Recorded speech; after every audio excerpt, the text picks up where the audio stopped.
In a little over a decade, a small number of humans will be living on the moon.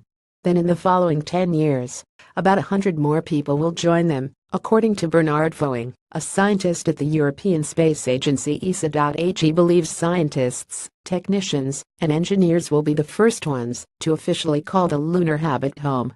By 2040, he imagines the population will be 100. In 2050, you could have 1,000, and then, naturally, you could envisage to have family accompanying their loved ones there, Followin told AFP. Keep up with this story and more by subscribing now. A full snow moon during the peak of the penumbral eclipse is seen from Orlando, Florida on February 10, 2017. The phenomenon occurs when the moon moves through the outer part of the Earth's shadow, blocking part of the sunlight from reaching the moon and causing it to appear slightly darker than normal. Greg Newton. After the images, there may be the possibility to have children born on the moon, he added. This week at the European Planetary Science Congress, Followin discussed the agency's plan to create a permanent settlement called the Moon Village.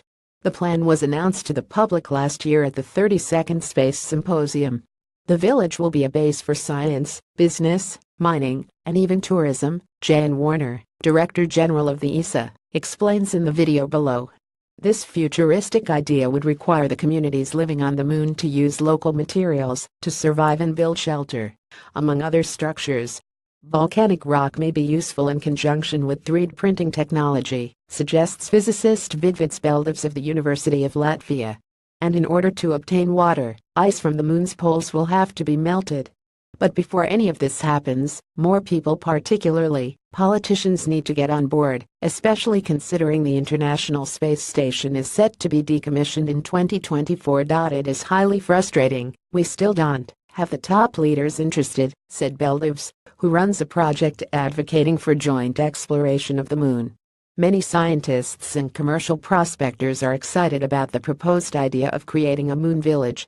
Michelle Hanlon, co-founder of For All Moonkind, a non-profit organization that seeks to preserve the 6 human lunar landing sites, expressed her thoughts on the exploratory efforts. We love the idea that there could be a human settlement on the moon by 2030 and moonkind numbering in the hundreds by 2040. But with technology and this awe-inspiring capability to not just return, but create a moon community comes deep responsibility. We cannot allow ourselves to forsake the past in the name of the future, Hanlon told Newsweek via email. And before you book your one-way ticket to the moon, here's a warning: it's a tough life, physicist Christiane Heinecke told AFP. Heinecke spent a year living with 5 other people in a mock Mars environment in Hawaii. During this time, they had limited connection with the outside world. It's not for everyone, she says.